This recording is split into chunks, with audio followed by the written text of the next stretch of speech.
तो इस टॉपिक में ना हम बात करें न्यूक्लिक एसिड की, ठीक है। अभी तक हमने, अब जो है हम पूरे एंड में चल रहे हैं इस यूनिट के। ओके, तो न्यूक्लिक एसिड कैसे काम करते हैं, क्या होते हैं ये, इनके बारे में बात करेंगे अभी, है ना। तो इसमें लिखेंगे पहले न्यूक्लिक एसिड। तो ये न्यूक्लिक एसिड को हम क्या बोलते हैं, न्यूक्लिक, हिंदी में न्यूक्लिक अम्ल भी बोलते हैं, ठीक है। क्या हुआ बताओ आप। तुम खा लो ना, क्या दिक्कत है। हाँ बेटा, तो न्यूक्लिक अम्ल बोलते हैं, इसे कैसे लिखेंगे। तो इसमें लिखना ये है कि जीव कोशिका के नासिक में उपस्थित, जीव कोशिका के नासिक में उपस्थित वह कण जो आनुवांशिकता आनुवांशिकता के लिए उत्तरदायी होते हैं, के लिए उत्तरदायी होते हैं, ठीक है। वो सुना है ना आपने कि भाई आनुवांशिक गुण पाए जाते हैं इनके अंदर, तो उसके लिए जो भी काम करता है न्यूक्लिक एसिड काम करता है, ठीक है। जिन्हें हम क्या बोलते हैं, जिन्हें हम क्रोमोसोम्स कहलाते हैं। जो हमारे ये होते हैं वो क्रोमोसोम कहलाते हैं। क्लियर। जो कि प्रोटीन तथा अन्य जैव अणुओं से मिलकर बने होते हैं, जैव अणुओं से मिलकर बने होते हैं, ठीक है। तो ये बात ध्यान रखनी है भाई, है ना। अब सबसे बड़ी बात क्या है, अब एक चीज चलेगी। एक हमारा कार्बोहाइड्रेट था जो बना था किससे, CHO से बना था, है ना। न्यूक्लिक एसिड जो बनेगा वो किससे बनेगा, न्यूक्लिक एसिड जो बनेगा ये है कार्बन, हाइड्रोजन, ऑक्सीजन, नाइट्रोजन व फास्फोरस, इनसे मिलके बनता है, ठीक है। के जटिल कार्बनिक यौगिकों से होते हैं, ऐसे लिखते हैं, यौगिक होते हैं, ऐसे लिख लो, ठीक है। ये बात ध्यान रखनी है, ओके। तो इनको हम क्या बोलते हैं, इनको पोली न्यूक्लियोटाइड भी कहा जाता है, पोली न्यूक्लियोटाइड भी कहा जाता है, ठीक है। ये बात ध्यान रखनी है भाई इसके संदर्भ में, ओके। अब ये कैसे होते हैं, ये आपके दो प्रकार के होते हैं, ठीक है। ये आपके दो प्रकार के होते हैं, कौन कौन से होंगे मालूम है, कभी पढ़ा है, नहीं पढ़ा। ये दो प्रकार के होते हैं, पहला होता है आपका कौन सा, अरे पढ़ा तो है आपने, DNA, एंड सेकंड आपका RNA। भाई DNA की फुल फॉर्म बहुत बार आती है, इनकी फुल फॉर्म याद रखनी है, ठीक है। DNA की जो फुल होती है डीऑक्सी राइबोन्यूक्लिक एसिड, है ना। तो डीऑक्सी बोल सकते हैं, ऑक्सी राइबो न्यूक्लिक एसिड, और ये राइबोन्यूक्लिक एसिड होता है, ठीक है। तो ये दो प्रकार के होते हैं। अब इसमें हम क्या वो काम करते हैं, स्ट्रक्चर के ऊपर बात करते हैं। हमारा पैटर्न यही है ना, पहले ये क्या होता है, फिर इसका स्ट्रक्चर क्या है, फिर इसका वर्गीकरण क्या है ना। तो संरचना कैसे काम करेगी इसकी, कैसी होती है, ठीक। तो सबसे पहले इसमें जो बात याद रखनी है वो याद रखनी है कि ये जो है आपके, ये छोटे जैव अणुओं से मिलकर बनते हैं, जैव अणुओं से मिलकर बनते हैं, मिलकर बनते हैं, ठीक है। वे पूर्ण जल अपघटन पर, पूर्ण जल अपघटन पर आपको फास्फोरिक एसिड फास्फोरिक एसिड यानी कि अम्ल और शर्करा व क्षार देते हैं। ठीक है, ये तो संरचना में बात रखनी है इसकी, या केमिकल प्रॉपर्टीज ही बोल सकते हैं इसको। तो इसके 3 घटक होते हैं, है ना, ये ध्यान रखना है। इसके 3 घटक हैं। ठीक है, पहला घटक है फास्फोरिक अम्ल, फास्फोरिक अम्ल। दूसरा घटक है इसका शर्करा, एंड तीसरा घटक है इसका नाइट्रोजनी कार्बनिक क्षार, नाइट्रोजनी कार्बनिक क्षार। ठीक है, अब ये क्या बवाल है ना। तो आपको स्ट्रक्चर देखनी है, तो पहले फास्फोरिक अम्ल या फास्फोट समूह बोलते हैं इसको, या फास्फेट समूह भी बोलते हैं इसको, फास्फेट समूह भी कहते हैं। ठीक है, तो इसका क्या स्ट्रक्चर होता है, तो स्ट्रक्चर बहुत सिंपल है इसका, ध्यान रखना है। सिंपल कैसे है, आपको जो है फास्फोरस लिया, डबल बॉन्ड लेंगे ओ ऊपर, एक नीचे ओ एच, और एक इधर ओ एच, और एक इधर ओ एच। ठीक है, या इसको हम इस टाइप से भी दिखाते हैं, कैसे, पी डबल बॉन्ड ओ, इधर ओ नेगेटिव, नीचे ओ नेगेटिव, इधर भी ओ नेगेटिव। नेगेटिव क्यों आ गया, क्योंकि एच पॉजिटिव बाहर निकल गया है। ठीक है, इसको फास्फेटिक समूह बोलते हैं। इसे क्या बोलते हैं, इसको बोलते हैं फास्फेट समूह। और इसमें अगर एच पॉजिटिव आ जाएगा तो क्या बन जाएगा, एच पॉजिटिव साथ ये बन जाएगा आपका क्या, फास्फोरिक एसिड बन जाएगा। क्लियर। शर्करा की बात करें, यहाँ पे अगर इसकी बात करें शर्करा की, इसकी स्ट्रक्चर क्या होगी, इसको देखते हैं अभी।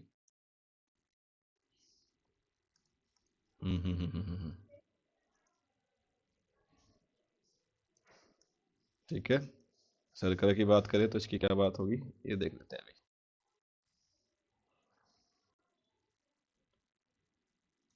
देखो भाई, शर्करा की बात करते हैं तो इसमें क्या है कि ये जो है 2 शर्कराएं देता है।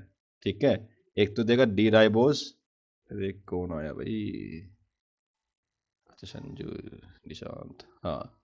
तो एक तो देगा डी राइबोस, और एक देगा आपको डीऑक्सी राइबोस। कैसे देगा, बस स्ट्रक्चर में आ जाते हैं, इतना काफ़ी होता है।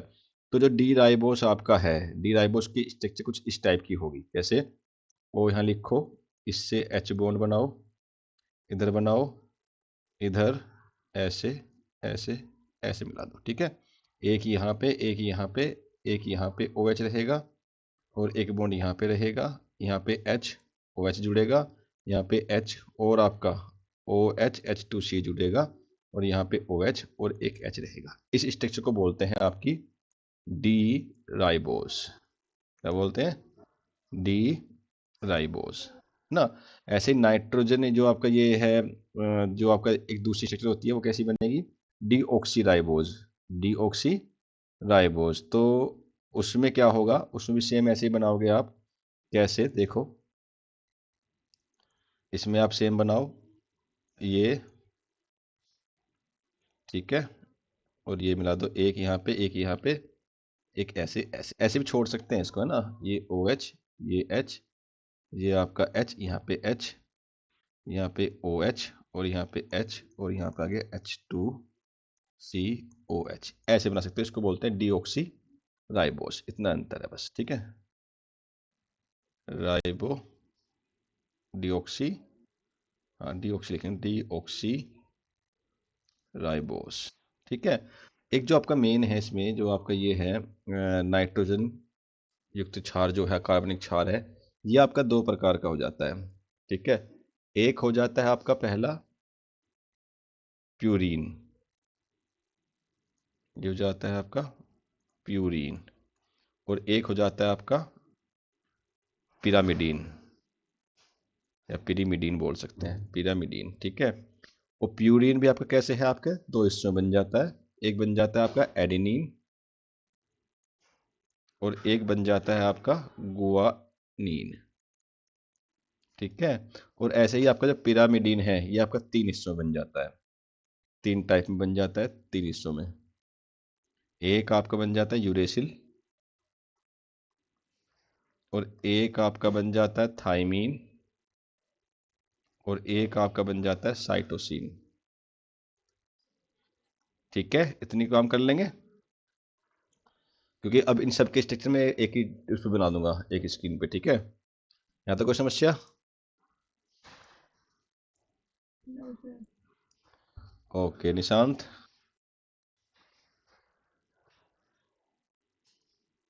चलो, तो अब इनका थोड़ा सा अगर बात करें, हम स्ट्रक्चर बनाने की बात करें, तो एडेनिन बनाना है, गुआनिन बनाना है, स्ट्रक्चर बना देते हैं। ठीक है, तो स्ट्रक्चर कैसे बनेगी वो देख लो भाई।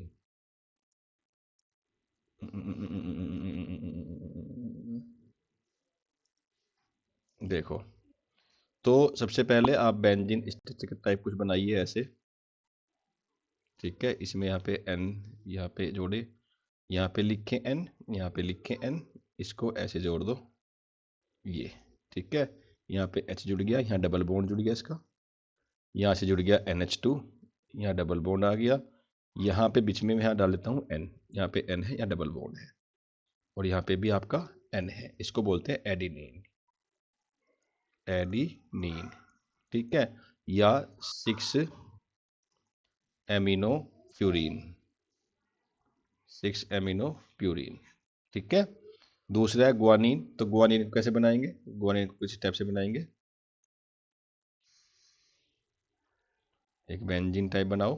ठीक है, और यहाँ से फिर से वही निकालो n, n, और इसको डबल बॉन्ड से जोड़ो यहाँ पे, और यहाँ पे इसको n यहाँ पे डायरेक्टली जोड़ दो इससे, ये H हो गया, यहाँ डबल बॉन्ड O जोड़ दो, बाकी सब सेम है। इस पे आ गया आपका HN, और यहाँ पे आपका आ गया H2N, इसको बोल लेंगे गुआनीन। ठीक है, कर लेंगे इतना काम। तो स्ट्रक्चर याद रखनी है भाई, स्ट्रक्चर पूछ सकता है कि इसकी स्ट्रक्चर बनाइए, है ना। ठीक है, पिरामिडीन की स्ट्रक्चर देखते हैं। पिरामिडीन की स्ट्रक्चर में क्या है? पिरामिडीन के स्ट्रक्चर में आपका है कि यूरेसिल है, थायमीन है, साइटोसिन है। तो बेंजीन का स्ट्रक्चर टाइप बनना है, ऐसे बेंजीन बनाओ। ठीक है, यहाँ पे डबल बॉन्ड ओ लो, यहाँ बॉन्ड छोड़ो, यहाँ पे लो आप जो है एन एच, इस पे लो डबल बॉन्ड ओ, और यहाँ पे लो एच एन, इसको बोलते हैं यूरेसिल। ठीक है, ऐसे ही थायमीन की बात करें, अगर थायमीन की स्ट्रक्चर भी ऐसे बनेगी, बेंजीन बनाओ, यहाँ पे डबल बॉन्ड रखो, थायमीन तो CH3 आएगा, डबल बॉन्ड O आएगा, यहाँ पे आपका NH आएगा। ठीक है, और यहाँ पे डबल बॉन्ड O लग जाएगा, यहाँ पे भी आपका NH लग जाएगा, इसको बोलते हैं थायमीन। ठीक, फिर से साइटोसिन बनाना है, साइटोसिन के लिए फिर से बेंजीन बनाओ, बेंजीन टाइप स्ट्रक्चर बनाओ। ठीक है, यहाँ डबल बॉन्ड आएगा, यहाँ पे CH3, यहाँ पे NH2, और यहाँ पे लगेगा NH, यहाँ पे आएगा डबल बॉन्ड O, यहाँ पे आएगा NH, तो ये आपका होगा साइटोसिन। साइटोसिन, इतनी बात ध्यान रखनी स्ट्रक्चर में। ठीक है, इसमें नोट ये डाल देना है थायमीन के अंदर कि थायमीन केवल और केवल ये DNA पाया जाता है ओनली, और यूरेसिल आपका केवल RNA में पाया जाता है। ठीक है भाई, इतनी बात कर लेंगे, कोई दिक्कत? बोलिए, कोई समस्या होता है यहाँ तक? पक्का? Okay okay okay okay okay, ठीक है भाई। तो न्यूक्लिक एसिड का यहाँ तक हमें समझ चीज़ें आती है ना। तो यहाँ तक न्यूक्लिक एसिड का आपका जो है एक आगे आता है न्यूक्लियोसाइड, न्यूक्लियोटाइड, और फिर आता है एडेनोसिन। ठीक है, तो इसको कैसे करते हैं? ओके, देखो नेक्स्ट, देखो जो नेक्स्ट आपकी तो छोटा सा टॉपिक है इसी का, इसका नाम है न्यूक्लियोसाइड, न्यूक्लियोसाइड या न्यूक्लियोटाइड,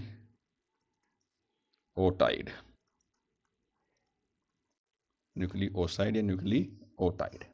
ठीक है, इसमें क्या लिखेंगे, छोटा सा टॉपिक है, ज़्यादा बड़ा नहीं कराएंगे इसको। तो न्यूक्लियोसाइड का मतलब क्या होता है? इसका जो मतलब है वो होता है कार्बनिक क्षार प्लस में शर्करा, यानी कार्बनिक क्षार होगी प्लस में शर्करा होगी। उसको जो एक इसके बीच जो बॉन्ड बनेगा, इसके बीच जो बंध बनता है ना, तो इससे बीच के जो इनका जो बंध बना के कंपाउंड बनता है, उसी को बोलते हैं न्यूक्लियोसाइड। ठीक है, ऐसे ही अगर बात करें हम न्यूक्लियोसाइड और इसको, यानी कि न्यूक्लियोसाइड प्लस में आपका बन जाए फॉस्फेट समूह, फॉस्फेट समूह, तो उसको बोलते हैं न्यूक्लियोटाइड। कर लेंगे, कोई परेशानी तो नहीं है भाई। एग्जाम्पल में कुछ इसके एग्जाम्पल लिख सकते हैं छोटे से, जैसे हमने लिया एडिनोसिन, एडिनोसिन, ये एडिनोसिन क्या होगा, तो इसमें जो आपका यूज होगा वो राइबोज प्लस एडेनिन होगा, ठीक है। दूसरा आपका जो मान के चलो हमने लिखा गुआनोसिन, गुआनोसिन, ये जो है आपका राइबोज प्लस गुआनिन होगा, ठीक है। ये सब जो एग्जाम्पल आपके मैं आरएनए के दे रहा हूँ, ठीक है। ऐसे आप डीएनए के वाले भी एग्जाम्पल देख सकते हैं, डीएनए वाले का एग्जाम्पल दे सकते हैं। इसमें लिखा एडिनोसिन, एडिनोसिन में क्या होगा, इसमें तो आ रहा है राइबोज, उसमें आएगा डीऑक्सी राइबोज, ठीक है। इतना अंतर है बस, डीऑक्सी राइबोज। कहाँ गया था भाई निशांत, डीऑक्सी राइबोज, अच्छा कोई नहीं, प्लस में एडेनिन, ठीक है। ऐसे ही आप गुआनिन का भी कर सकते हैं, तो गुआनिन में भी क्या आएगा, डीऑक्सी राइबोज प्लस गुआनिन, इसको जो है डीएनए वाला बोल देते हैं। इतना अंतर है भाई, है ना। कर लेंगे, हाँ जी, आ रहा हूँ अभी, ठीक है बेटा।